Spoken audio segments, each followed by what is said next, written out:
بسم الله الرحمن الرحيم. الحمد لله رب العالمين، والصلاة والسلام على رسوله الأمين محمد وآله وصحبه أجمعين. أما بعد. ikiwa ni usiku wa tarehe 2 mwezi wa Dhulqa'da mwaka 1446 katika darasa ya tafsir al-Imam Ibn Kathir rahimahullah ta'ala tuendelea na kusoma tafsiri ya suratul Maida na tulikuwa tumefikia aya 14. يقول الله سبحانه وتعالى: ومن الذين قالوا إنا نصارى أخذنا ميثاقهم فنسوا حظا مما ذكروا به فأغرينا بينهم العداوة والبغضاء إلى يوم القيامة وسوف ينبئهم الله بما كانوا يصنعون. بعد يا الله سبحانه وتعالى kuizungumzia ahadi aliyochukua kwa Mayahudi, akataja pia ahadi aliyochukua kwa Manasara. أي وكما أخذنا على اليهود عهدا مؤكدا موثقا أخذنا على الذين زكوا أنفسهم بأنهم أتباع عيسى عليه السلام. كما vile tulivyochukua ahadi kutoka kwa Mayahudi, ahadi iliyotiliwa mkazo wa Banu Israil katika Mayahudi, wakachaguliwa viongozi katika wao, wakaamrishwa kutekeleza swala, kutoa zaka, wakaamrishwa kuwasadikisha mitume wa Allah, wasifarikishe baina yao, wakaamrishwa kuwaadhimisha mitume wa Allah na kuwanusuru. Haya yote walichukuliwa ahadi kwao, lakini wakavunja ahadi yao. Alipotumilizwa Mtume Muhammad sallam wakamkanusha. Kadhalika hawa Manasara walichukuliwa ahadi iliyotiliwa mkazo, hawa waliojizaki na kujitakasa nafsi zao na kudai kuwa wao ni wafuasi wa nani?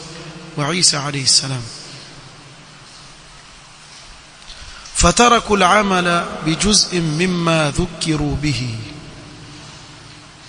wakawacha kutendea kazi sehemu katika yale waliokumbushwa, walioteremshiwa, hawakuyafanyia kazi.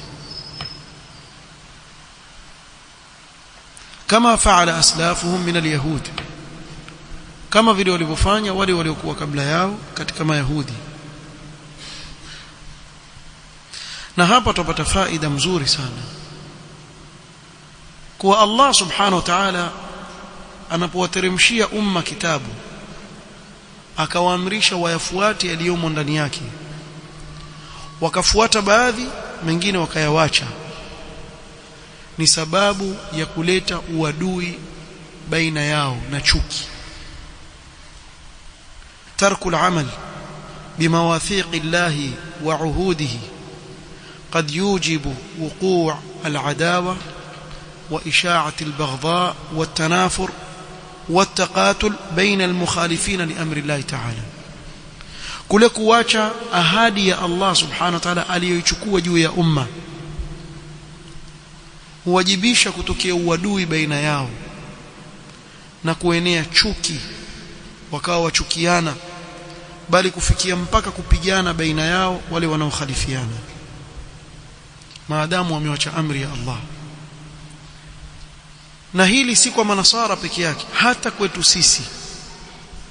Ukitizama vizuri utakuta kuwa kila mtu katika watu wa bid'a wamewacha sehemu katika maamrisho ya Allah subhanahu wa ta'ala, mengine wakayafanyia kazi, mengine wakayawacha. Ndio balaa zikatokea za watu baina yao, kutokea chuki, watu kutokea mikhalafa aina nyingi sana, ikaleta chuki baina yao kwa kuwa wamewacha. Mtume sallallahu alaihi wasallam awaambia iyyakum muhdathatil umur, wa wazua katika dini, wakawacha kutendea kazi yale walioamrishwa kisheria kuyafanyia kazi.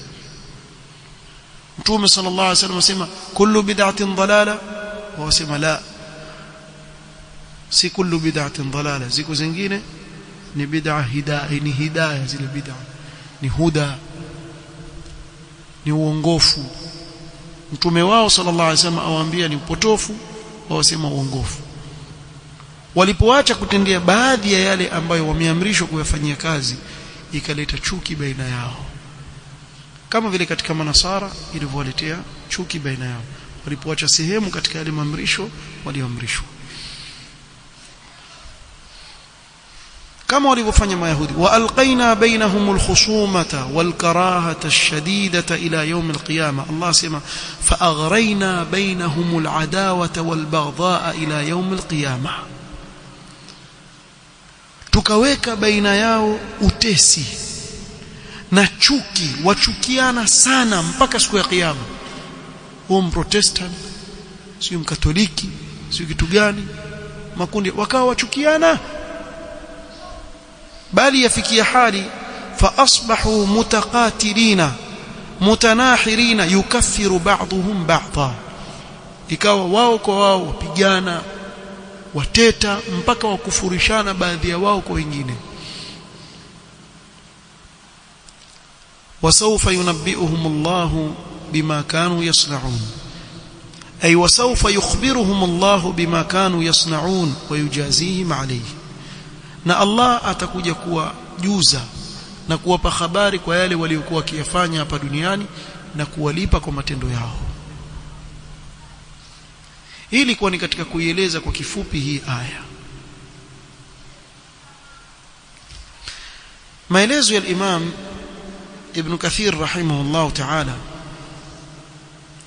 asema wa qawluhu ta'ala wa min alladhina qalu inna nasara akhadhna mithaqahum, ay wa min alladhina idda'u li anfusihim annahum nasara, katika wale waliojidaia nafsi zao na wakawa wajivuna na kujifakhirisha kuwa wao ni manasara wafuasi wa Isa ibn Maryam alayhi salam, walaysu kadhalika, na ukweli wa mambo si wa kweli katika hilo, si wafuasi wa Isa alayhi salatu wassalam. Hii dini wanaoifuata sio ile aliyokuja nayo nani? Isa alayhi salatu wassalam. Isa alayhi salatu wassalam hakuja kuambia watu kwa yeye ni Mungu, hakuja kuambia watu kwa yeye ni mtoto wa Mungu.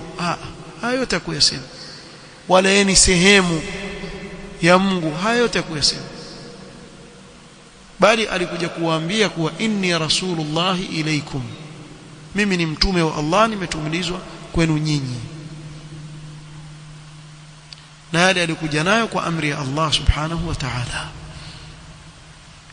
Kwa hao basi, hao manasara, akhadhna alayhim al-uhud wal-mawathiq ala mutaba'ati ar-rasul sallallahu alayhi wasallam wa munasaratihi wa mu'azaratihi wa iqtifa'i atharihi. Kwa tumechukua ahadi kutoka kwao tulizozitia mkazo ya kuwa watamfuata mtume Muhammad sallallahu alaihi wasallam atakapotumilizwa na kumnusuru na kufuata mwenendo wake, wa ala al-imani bi kulli nabiyyin yursiluhu Allahu ila ahli al-ardhi, tulichukua ahadi kwao kuwa wataamini kila mtume ambaye Allah atamtumiliza kwa watu wa ardhi. Fafa'alu kama fa'ala al-yahud, lakini na wao pia wakafanya kama walivyofanya nani? Mayahudi. Khalafu al-mawathiq wa naqadhu al-uhud, wakakhalifu ile ahadi waliochukua kwa Allah subhanahu wa ta'ala, kadhalika wakavunja ahadi yao. ولهذا قال تعالى فنسوا حظا مما ذكروا به, sehemu kubwa katika yale waliokumbushwa, walioteremshiwa, wakayasahau, bimaana wakayafanya kama hayapo, kama hawayajui, hawakuyafanyia kazi. فأغرينا بينهم العداوة والبغضاء إلى يوم القيامة، أي فألقينا بينهم. wako katika wanaoviona sema hii bainahum yarudi ila al-yahudi wan-nasara, tukaweka baina ya mayahudi na manasara chuki, wachukiana, msiwaone ati waungana sio kitu gani. La, tahsabuhum jami'an wa qulubuhum shatta. Haingia kilini kuwa hawa mayahudi matusi machafu Isa alayhi salatu wassalam. Hebu fikiria, ukitaka kujua ujinga wa manasara, mayahudi wamtusi Maryam alayhi salam kwa maneno siwezi kuyatamka, na wamtusi Isa alayhi salatu wasallam. Mwanzo hawaamini kama ni mtume wao, hawamkubali, bali wazungumza kuhusu yeye maneno machafu. Wa qawlihim ala Maryam buhtanan adhima. Allah asema hivi, fabidhulmin min alladhina hadu, na kufru walikuwa nao, dhulma na kufru, na katika mambo mabaya walikuwa kifanya. Wa qawlihim ala Maryam buhtanan adhima, wakamzulia uongo mkubwa Maryam alayhi salam.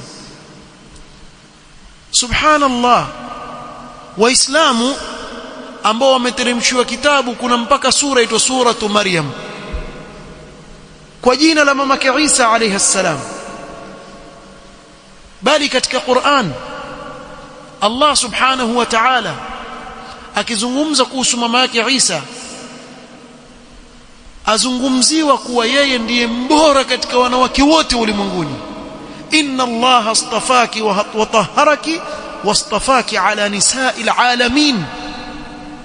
Allah amekuchagua ewe Maryam, ambiwa na malaika, juu ya wanawake wote ulimwenguni wewe ndiye mbora kabisa. Wastafaki ala nisa'il alamin. Angalia anavyozungumzwa Maryam alayhi salam, na namna gani Allah subhanahu wa ta'ala alivyomtakasa mamake Isa alayhi salam, kwa kueleza kile kisa halisi kilivyotokea, kuwa Maryam alayhi salam haya wanaomsingizia mayahudi machafu hanayo. Kisa chake kiko hivi, tukaelezewa kisa chake katika suratu Maryam, na namna alivyobeba ujauzito mpaka kujifungua, na namna Isa alayhi salam alivyozungumza akiwa mchanga, inni abdullah atani alkitaba waj'alani nabiyya waj'alani mubarakan aynama kuntu wa awsani bis-salati waz-zakati ma dumtu hayyan, mpaka kufikia kusema dhalika Isa ibn Maryam qawla al-haqq alladhi fihi yamtarun ma kana lillahi an yattakhidha min waladin subhanahu idha qada amran fa inma yaqulu lahu kun fayakun. Kwa hivyo habari ambazo walikuwa na shaka nazo Allah akaziweka wazi. Tayib, ameuawa hakuuawa, amesulubiwa hakusulubiwa, sijui alikufa akafufuka, Allah akasema wama qataluhu wama salabuhu walakin shubbiha lahum wa innal ladhina utul kitaba, hawa ambao wamepewa, yani wanaodai unasara, wote hawa la fi shakkin min, wanashaka tuna kile kisa, hawana uhakika. Allah akaleta uhakika katika kitabu chake. Qur'ani ikamtakasa Isa alayhi salatu wasalam, ikamtakasa mama yake Maryam alayhi salam. Kisha wapata hawa manasara waenda kuungana na watu ambao wamtukana mama yake Isa alayhi salatu wasalam, bali hawamfuati wala kumkubali Isa alayhi salatu wasalam. Yani ndio ujue ule ujinga uliokuwa nao manasara mkubwa kiasi gani, kwa sababu malengo yao sio haki. Malengo yao ni kufuata hawa na matamanio ya nafsi tu. Wa illa soma kisa cha Salman al-Farisi radhiyallahu anhu arda, na namna alivyokuwa akitoka kutoka kwa mmoja katika wale makasisi akienda kwa mwingine, si mwapa cheo gani wale, mmoja akienda kwa mwingine, akifa huyo amuelekeza kwa anayefuata, akifa huyo amuelekeza kwa anayefuata, mpaka mwisho ule wa mwisho amwambia nini, sijui mtu yoyote aliyebakia katika njia yetu, lakini umekaribia wakati wa kutumilizwa mtume aliyebashiriwa na Isa alayhi salatu wassalam, na mtume huyo atatumwa katika ardhi iliyo na mitende. Kisa chake kirefu mpaka Isa alayhi, yani Salman al-Farisi alayhi ridwanullahi ta'ala alayhi, akafanywa mtumwa mpaka akanunuliwa akapelekwa Madina. Alipopelekwa Madina akajua ni hapa kwa ule wasifu aliosifiwa, mpaka kukutana na Mtume Muhammad sallallahu alaihi wasallam radhiyallahu anhu arda. Sasa ukiangalia yeye kabla ya kutumilizwa kwa Mtume sallallahu alaihi wasallam, walikuwa wale wanaoijua dini ya unasara na wakifuata dini ya Isa alayhi salatu wasallam kama alivyokuwa yeye alivyoamrisha, walikuwa wakimuelekeza kuwa nenda kwa fulani ndio yuko katika lile jambo ambalo mimi niko nalo. Wajua kuwa wengine hawako katika njia hii, mpaka kuambiwa kuwa nenda, umekaribia wakati wa kutumilizwa mtume. Kwa yeye alikuwa na habari za Mtume Muhammad sallallahu alaihi wasallam kabla ya kumuona, radhiyallahu anhu arda. قوله فنسوا حظا مما ذكروا به فأغرينا بينهم العداوة والبغضاء إلى يوم القيامة، أي فألقينا بينهم العداوة والبغضاء لبعضهم بعضا، tukaweka uadui baina ya Mayahudi na Manasara, au baina ya wao kwa wao. Manasara wakawa makundi mbalimbali, tukaweka chuki baina yao na uadui. wala yazaluna kadhalika ila qiyam as-saa, na hawatawacha kuwa katika hali hii mbaya ya kuchukiana na kila mmoja kumchukia mwenzake na kumfanyia uadui mpaka siku ya kiyama. Al-Imam Ibn Kathir asema wakadhalika tawaifu an-nasara ala ikhtilafi ajnasihim la yazaluna mutabaghidina mutaadina yukaffiru ba'dhum ba'dha, na hivi ndivyo yalivyo mapoti ya manasara, hawajawacha kuchukiana baina yao. Lau kama mngelisoma katika tarehe utajua namna gani walivyokuwa wakipigana hata baina yao wao kwa wao. Si Protestants sio nani wasikia wao ili kanisa Katoliki sio ili kanisa gani huko nyuma huko. Wayal'anu ba'dhum ba'dha, baadhi yao walaani wengine. Fakullu firqatin tuharrimu al-ukhra, kila pote lasema lile lingine halifai.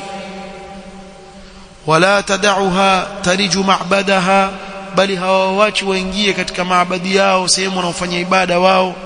Wewe bwana usije kwenye kanisa letu, kwani wewe msabato usije hapa, wewe si mkatoliki usije hapa, wewe mprotestant usije, wewe si kitu gani, majina tofauti tofauti. Sasa huu mfano waliokuwa nao wale, kuna baadhi ya Waislamu wakauchukua wakauleta katika Uislamu, wakazua makundi mbalimbali ya ajabu ajabu. Lau kama utaisoma tarehe utaikuta kuwa Waislamu walivyokuwa kitu kimoja, bimaana itikadi yao ilivyokuwa ni moja. Watu wa bid'a walivyokuwa wamejificha, hawana nguvu yoyote, Ahlus Sunna wakiwa na nguvu.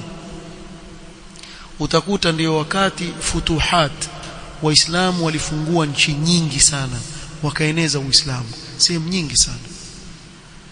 Na kila bid'a zilivyozidi katika umma, ndio umma ulizidi kurudi nyuma. Ukiangalia katika daula ya kwanza baada ya al-khilafatu ar-rashida, ad-dawlatu al-umawiyya, utakuta kuwa wakati wake Uislamu ulienea sana, kwa sababu makhalifu wa dawlatu al-umawiyya wote walikuwa katika aqida sahiha safi kabisa, hawana matatizo katika upande wa aqida.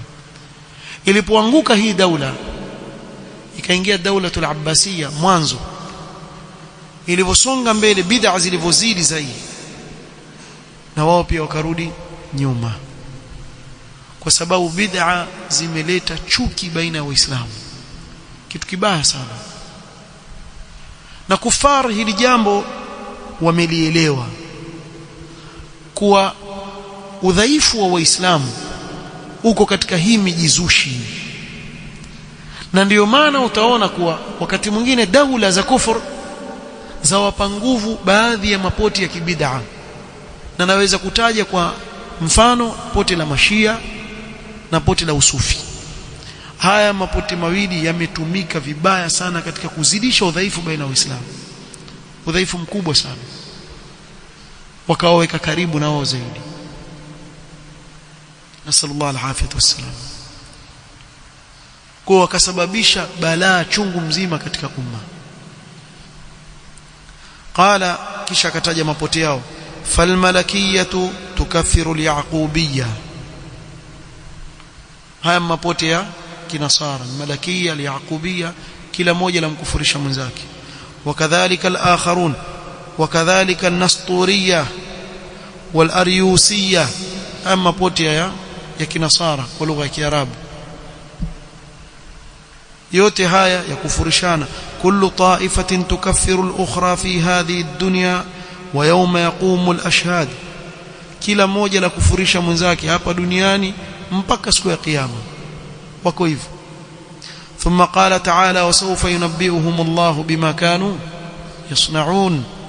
وهذا تهديد ووعيد أكيد للنصارى على ما ارتكبوه من الكذب على الله وعلى رسوله.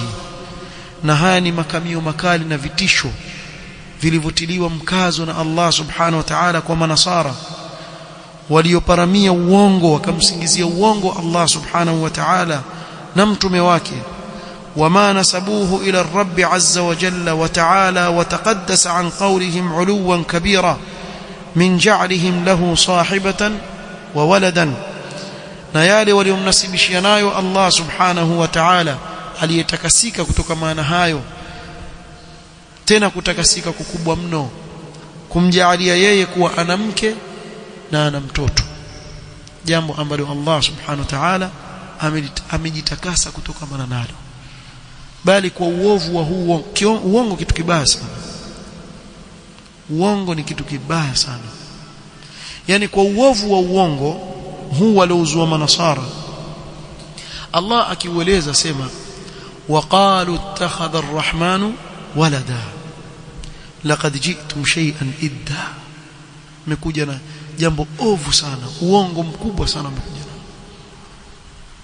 takadu as-samawati yatafattarna minhu, kwa huu uongo mliomsingizia Allah zakaribia mbingu kuchanika chanika kwa uongo wenu wa kumnasibishia Allah mtoto. watanshaqu al-ardu, na ardhi kupasuka pasuka. watakhiru al-jibalu hadda, na majabali kuanguka kuwachenga, yapasuke pasuke majabali kwa uongo. anda'u lirrahmani walada, kudai kuwa ar-rahman ana mtoto. kisha la shangaza bwana, hebu wewe wapata kuna mashekhe hapa ikifika wakati wa Krismasi wahalalishia watu kuwa yafaa kuwapongeza manasara kwa sikukuu ya Krismasi, yafaa.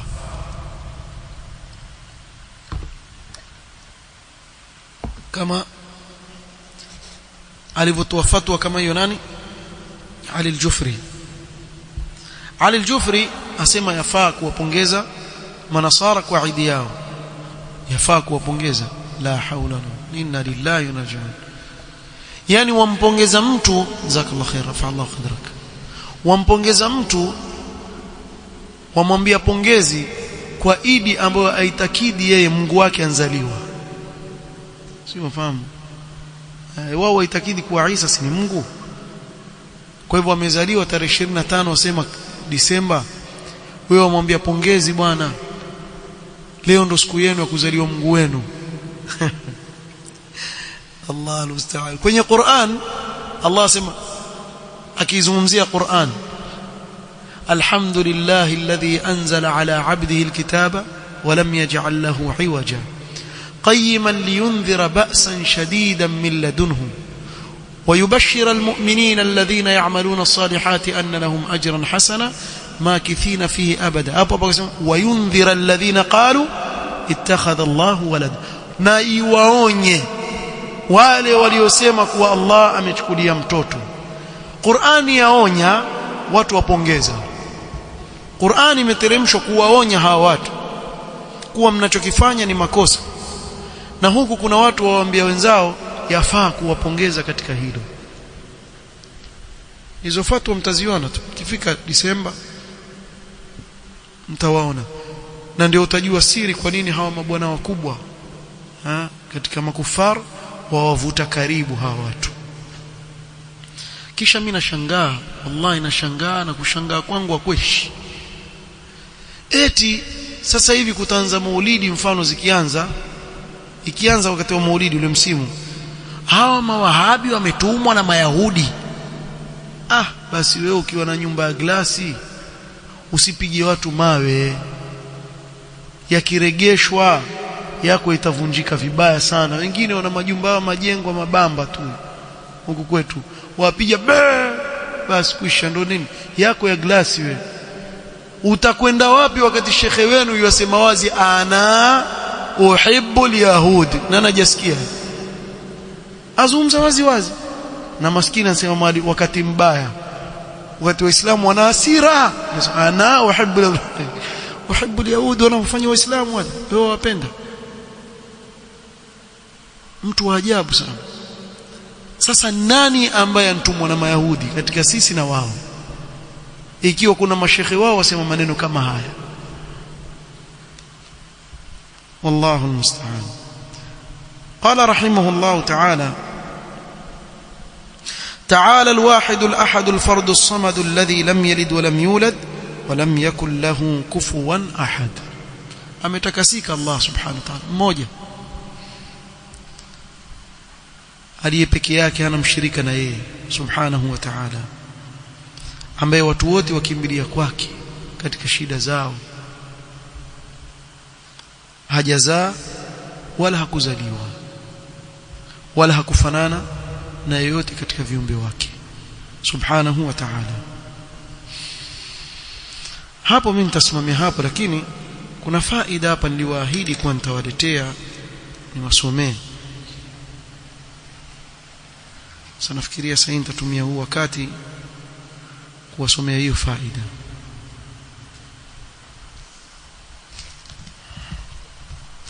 Niliwaahidi tulivyokuwa tusoma nusulu sita kwenda kuja kusoma faida hapa inaofungamana na jambo muhimu. Hii faida nishawahi kuisoma, nisema kule kwa wanafunzi, nafikiri mwaka jana, na ikariri tena hii faida sababu ya umuhimu wake. Faida yenyewe iko katika kitabu المجموع للإمام النووي، لكن katika مقدمة المجموع ننتصم تعليق يا الشيخ ابن عثيمين رحمه الله تعالى.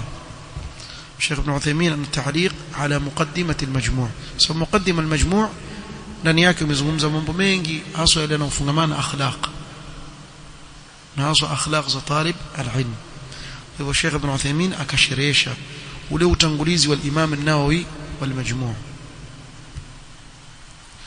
الإمام النووي رحمه الله تعالى ameeleza faida muhimu sana hapa inayofungamana na jambo la kujiepusha na riya, kujionyesha. Akasema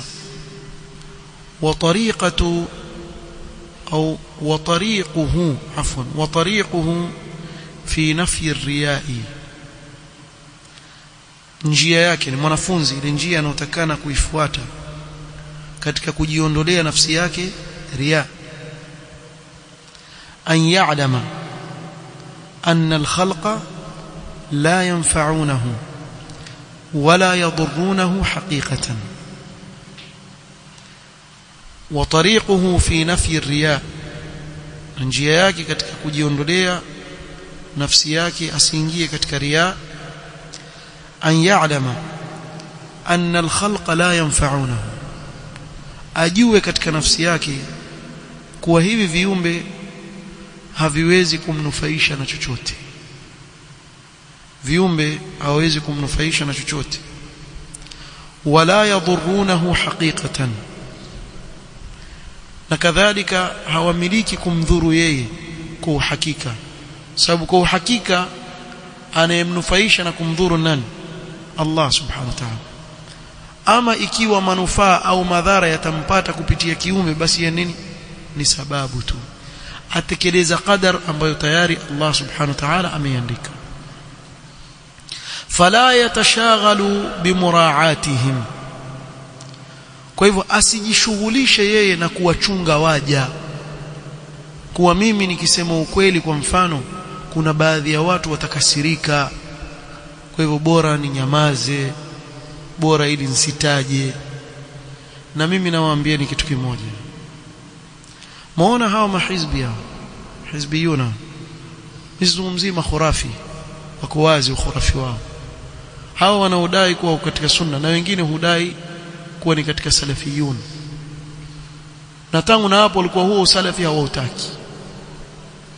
Hawa ukienda kwao bimaana kwenye darasa zao na wewe ni khurafi, utabakia khurafi mpaka ufe, ubadiliki.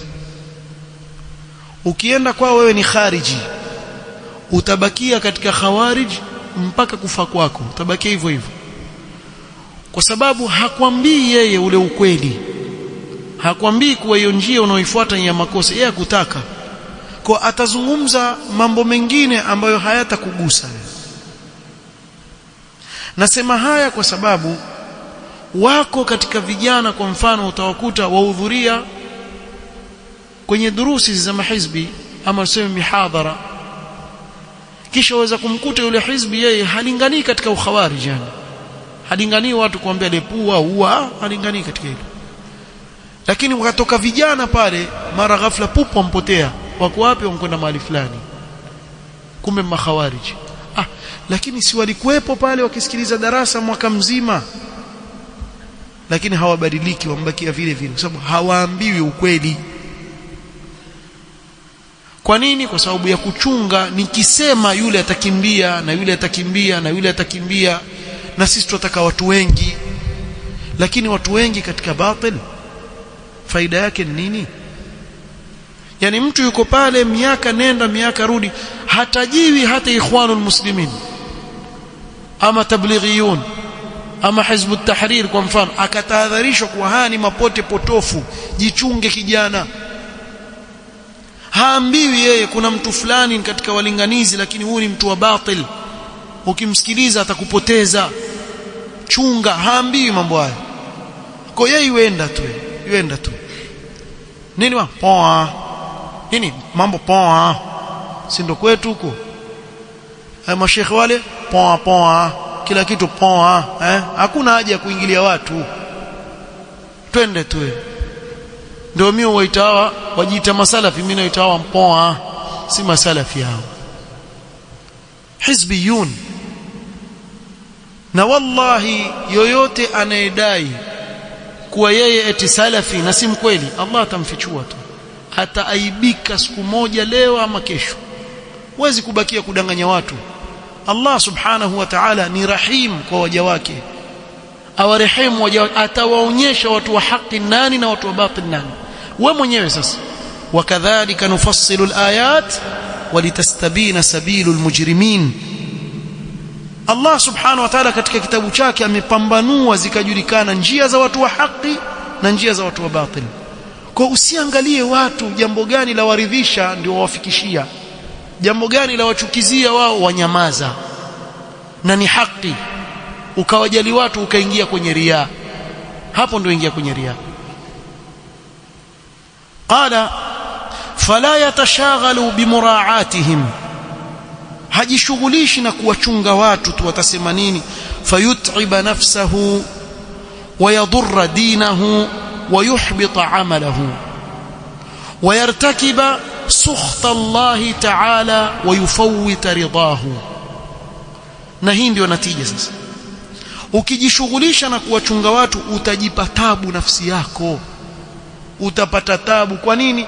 ridha nas ghayatun la tudrak, kuwaridhisha watu ni lengo ambalo hakuna mtu ashawahi kulifikia, hakuna aliyewahi kufikia. Fanya utakavyofanya, wallahi hawaridhiki. Hata ukawafanya nini watu hawaridhiki. Wewe waweza kumfanyia mtu wema, labda ni jamaa yako haswa, ukamfanyia wema na kesho asikushukuru akakuzungumza vibaya, na kesho kutwa akageuka kawa adui yako, na ule wema unaomfanyia. Binadamu wako hivyo. Allah subhanahu wa ta'ala awapa riziki, kabla hapo amewaumba akawapa afya, awapa na riziki, kila siku waishi kwenye neema zake, kisha sema ana mtoto. Wewe vipi wewe?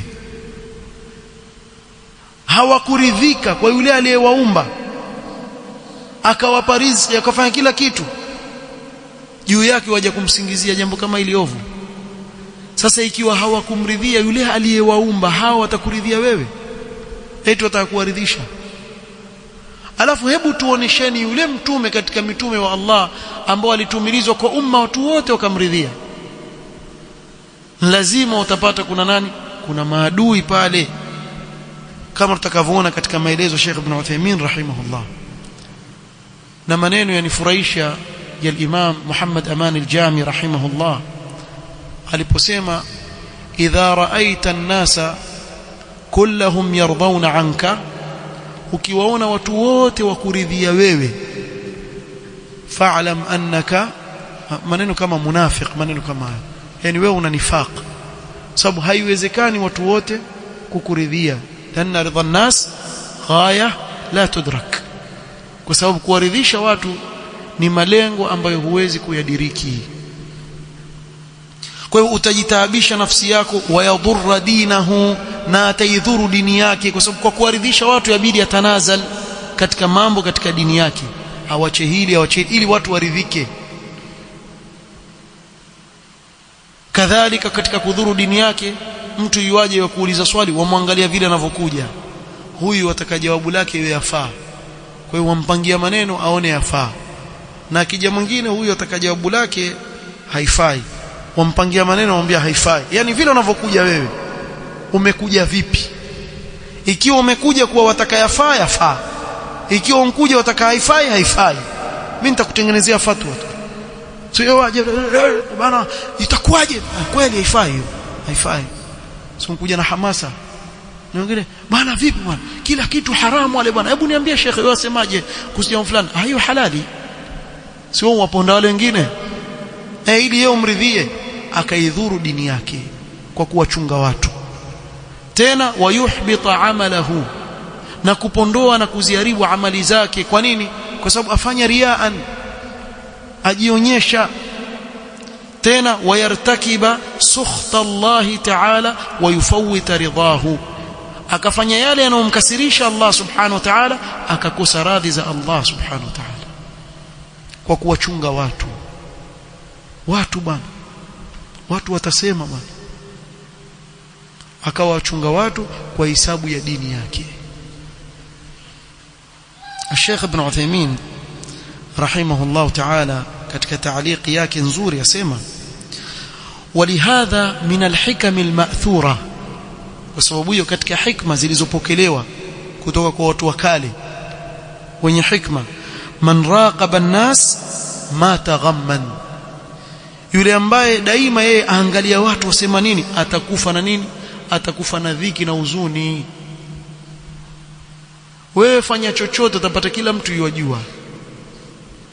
Tembea wewe, mfano wewe tembea mahali fulani, ufanya kitu chochote kile, basikili yako inaharibika, waisukuma na mkono, ukipita si ungelipanda tu haina neno, mwingine asungelifanya hivi, ungeshika tairi kwa nyuma ukalienua. Kila mmoja ana fikra zake.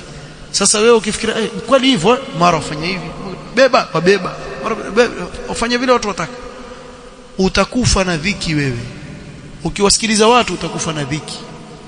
Wewe angalia kitu kidogo tu. Sasa hivi msikitini hapa pakianza kufanya renovation, kila anayekuja na fikra yake, mimi naona hapa tutie hivi, mimi naona pale tutie vile, lakini umwambia hadipa hapo maneno yakatika, hapo yakatika. Kwani haya tuyaone sisi? Kila mtu ana fikra. Watu watakutia wazimu ukiwasikiliza. Wewe lifanye lile unaloliona ni la sawa. Sheikh asema hapa, wa hadha haqiqa, hili jambo ni kweli, ni uhakika. Anta mata alimta anna hadha shay'a murdin lillahi azza wa jalla wa fihi manfa'a fala yahummannaka an-nas. Sheikh asema wewe wakati wowote ukijua hiki kitu chamridhisha Allah subhanahu wa ta'ala na kuna manufaa ndani yake, basi wasikutie usiwe na ihtimam na watu, wasikutie hamu watu, usiwashughulikie watu, wawache tu wewe fanya tu, fanya kile kinachomridhisha Allah subhanahu wa ta'ala. Wa'lam anna an-nasa aktharu man yadhummuna hum ahlul khairi. Kisha Sheikh asema na ujue kuwa watu wale wanaowasimanga zaidi ni watu wa khairi. Sio mfahamu, wale wanaowatakia khairi wale ndio wanaowaponda zaidi. Wale wanaowatakia khairi, wewe watahadharishwa mbe huyu mtu fulani wawapoteza jamani.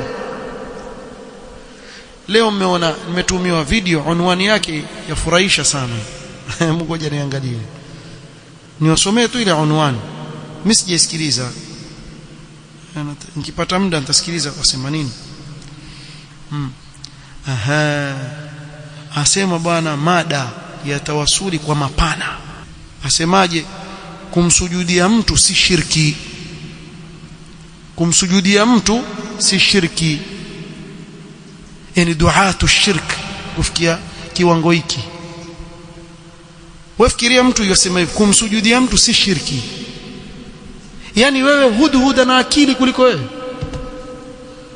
Alipokwenda Saba kule amwambia Suleiman, wajadtuha wa qaumaha yasjuduna lishamsi min duni llah,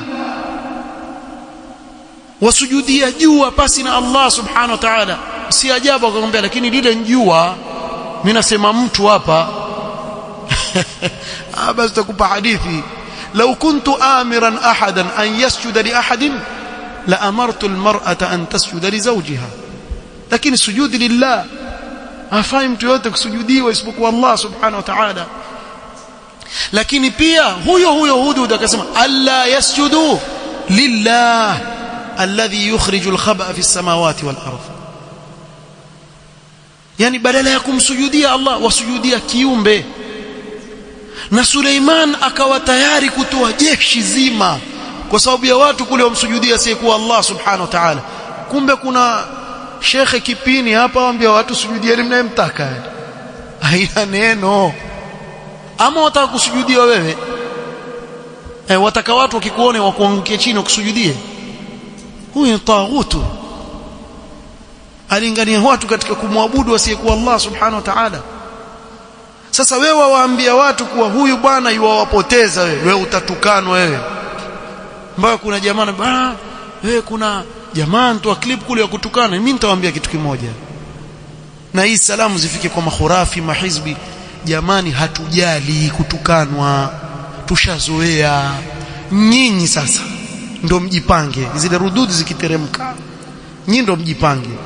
Sisi manake hatuwalinganii watu katika nafsi zetu, sisi walingania watu kwa Allah na mtume wake sallallahu alaihi wasallam. Hatuambii watu tufuateni sisi, mfuateni mtume wa Allah alayhi salatu wasallam, tushikane mikono tumwabudu Allah peke yake. Wewe wataka njoo, utaki shauri yako. Ati utukanwa sijui tuchazoea hayo. Kwani sisi wa kwanza hakuitwa mtume sallallahu alayhi wasallam sahir, majnun, kahin? Kuna mtu ana tabia kama mtume Muhammad sallallahu alayhi wasallam? Hebu tutajieni mpaka Allah, wa innaka la ala khuluqin adhim. Mtume sallallahu alayhi wasallam sio kuwa tabia njema zimempamba, yeye ndiye aliyezipamba tabia njema, hakuna mfano wake alayhi salatu wassalam. Ukitaja tabia yoyote mfano utampata mtume Muhammad sallallahu alaihi wasallam ndio wa kwanza. Hakuna mkarimu kama yeye, hakuna shujaa kama yeye, hakuna tabia yoyote njema isipokuwa mfano wake utaupata kwa nani? Kwa mtume Muhammad sallallahu alaihi wasallam. Amezipamba tabia njema alayhi salatu wassalam, na hivyo hivyo hakusalimika. Tutasalimika sisi kwa kuambia watu kwa huyu alingania katika shirki? Ashindwa na ndege bwana, hudhud bwana, kushinda na mlemba wako mkubwa bwana, ukimuona hivyo utafikiri wali bwana. Yocheka tu, kumbe sahibi alpilau albiryani ma fi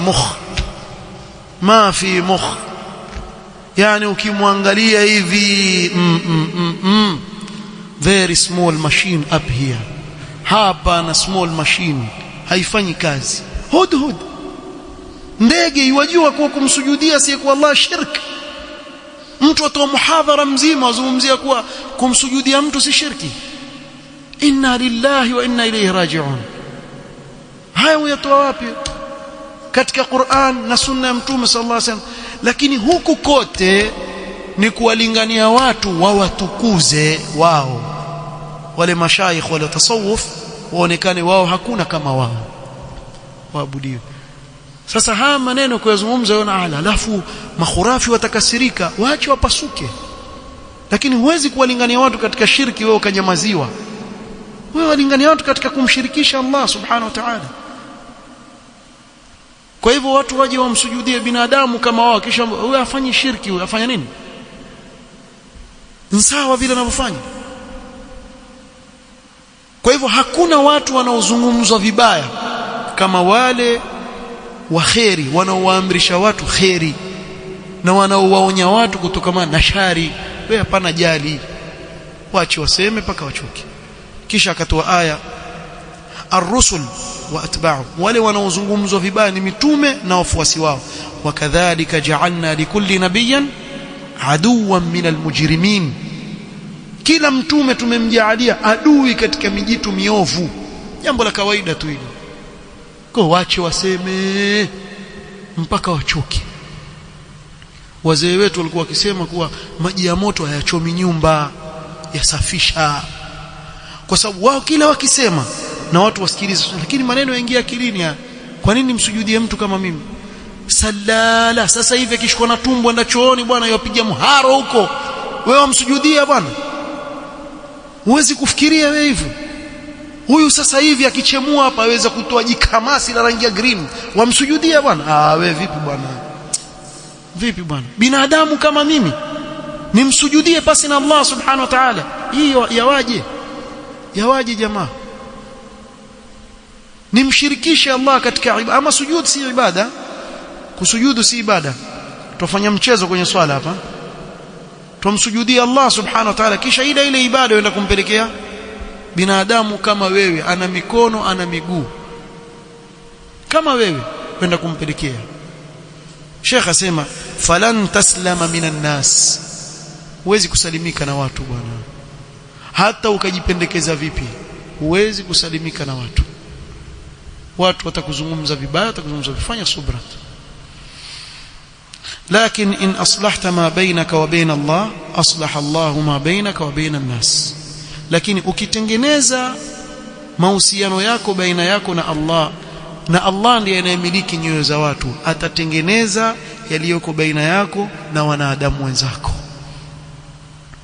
Wa in ra'aita an-nasa ala hisabi sakhati Allah azza wa jalla, lakini ukiwachunga watu katika hisabu ya kumkasirisha Allah subhanahu wa ta'ala, bimaana annaka turdi an-nas bi sakhati Allah, bimaana waridhisha watu kwa kumkasirisha Allah subhanahu wa ta'ala, fa'lam anna al-'aqibata laysat hamida, jua kuwa mwisho wako si mzuri.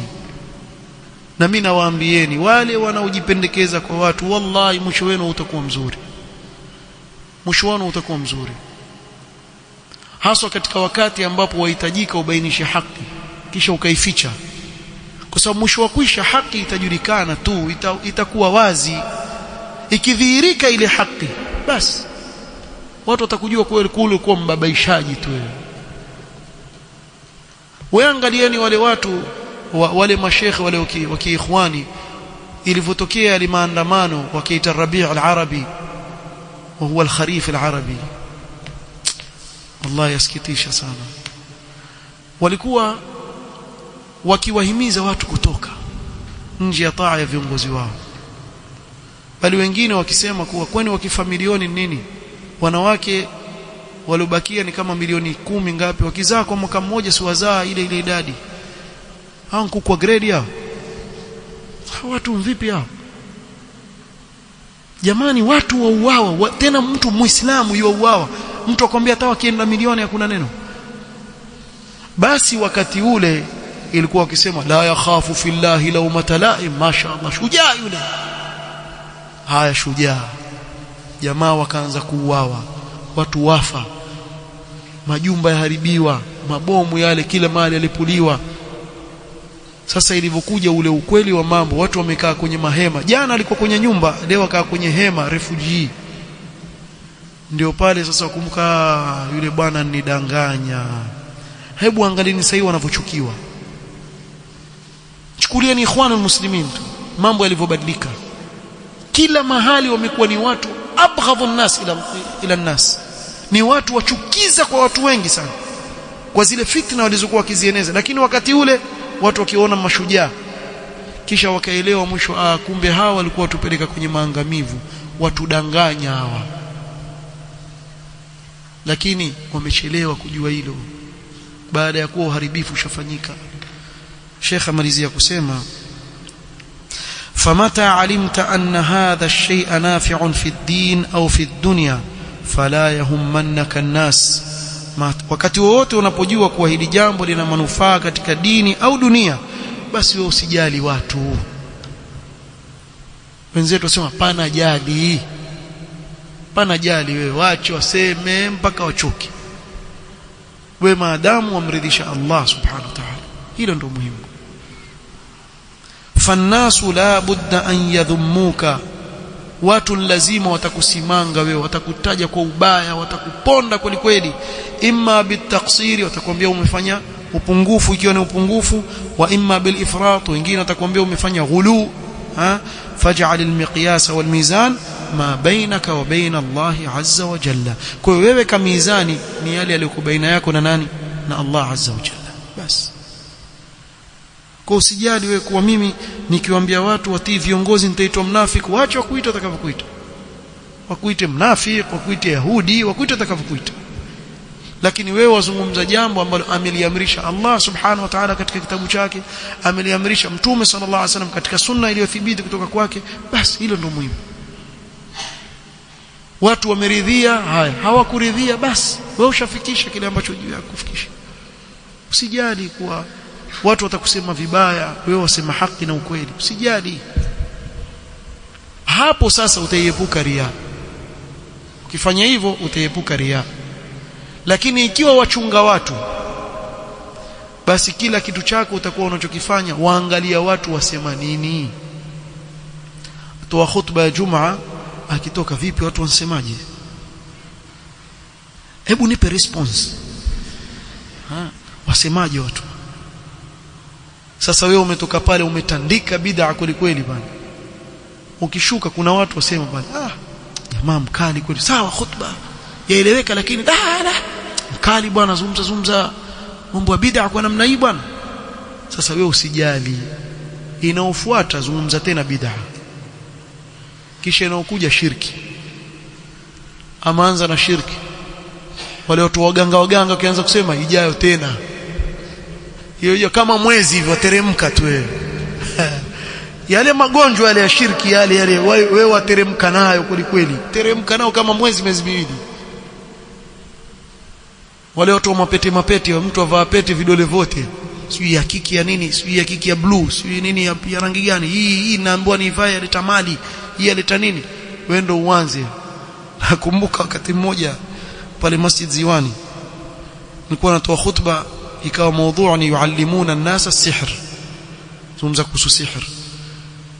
Mimi natoa khutba, niko juu ya mimbar, na muona jamaa kavaa mijipete mikubwa mingi na namjua mganga.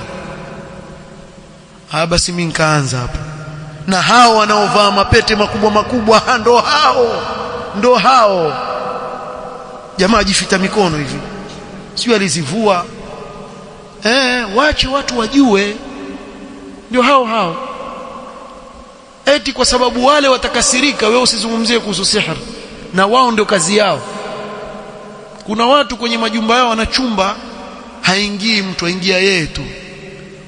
Afuga, usifikiri afuga mbuzi wala ndiwa, afuga madude yake ayajua mwenyewe, ayafuga humo ndani.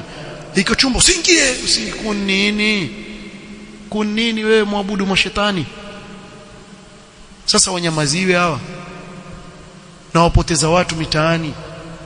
Watu waenda kwa wakiona matabibu, kumbe wapeleka kwenye ushirikina, na wamejaa.